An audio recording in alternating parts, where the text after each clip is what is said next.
"I wonder when in the world you're going to do anything, Rudolf," said my brother's wife. "My dear Rose," I answered, laying down my egg spoon, "why in the world should I do anything? My position is a comfortable one. I have an income nearly sufficient for my wants. No one's income is ever quite sufficient, you know. I enjoy an enviable social position. I'm brother to Lord Burlesdon, and brother-in-law to that most charming lady, his Countess. Behold, it's enough." "You are 29, she observed, "and you've done nothing but knock about." "It's true. Our family doesn't need to do things." This remark of mine rather annoyed Rose, for everybody knows, and therefore there can be no harm in referring to the fact, that pretty and accomplished as she herself is, her family is hardly of the same standing as the Rassendylls. Besides her attractions, she possessed a large fortune, and my brother Robert was wise enough not to mind about her ancestry. Ancestry is, in fact, a matter concerning which the next observation of Rose's has some truth. "Good families are generally worse than any other," she said.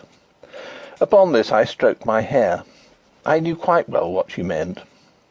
"I'm so glad Robert's is black," she cried.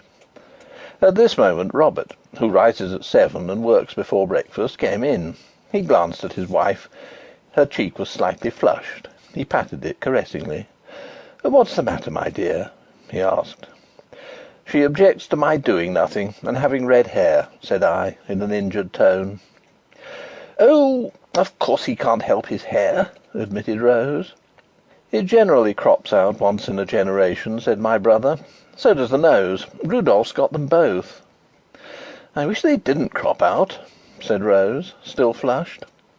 "I rather like them myself," said I, and rising, I bowed to the portrait of Countess Amelia. My brother's wife uttered an exclamation of impatience. "I wish you'd take that picture away, Robert," said she. "My dear!" he cried. "Good heavens!" I added. "Then it might be forgotten," she continued. "Hardly, with Rudolf about," said Robert, shaking his head.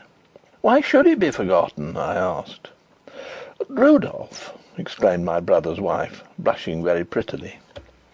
I laughed and went on with my egg. At least I'd shelved the question of what, if anything, I ought to do. And by way of closing the discussion, and also, I must admit, of exasperating my strict little sister-in-law a trifle more, I observed, "I rather like being an Elphberg myself. When I read a story, I skip the explanations. Yet the moment I begin to write one, I find that I must have an explanation, for it is manifest that I must explain why my sister-in-law was vexed with my nose and hair, and why I ventured to call myself an Elphberg.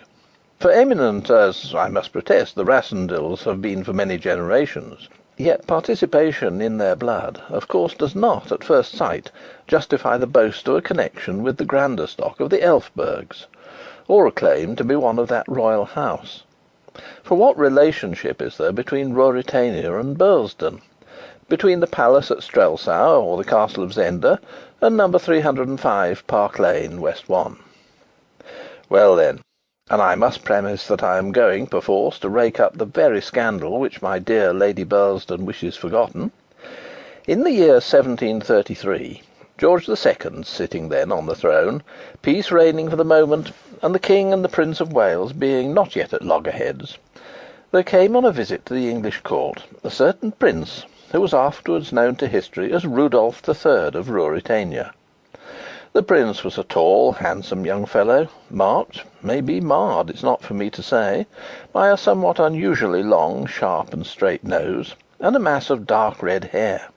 In fact, the nose and the hair, which have stamped the Elphbergs time out of mind.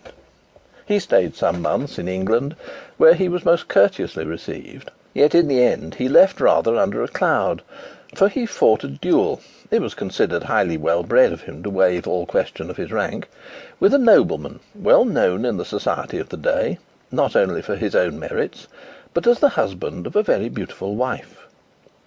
In that duel Prince Rudolf received a severe wound, and, recovering therefrom, was adroitly smuggled off by the Ruritanian ambassador, who had found him a pretty handful. The nobleman was not wounded in the duel, but the morning being raw and damp on the occasion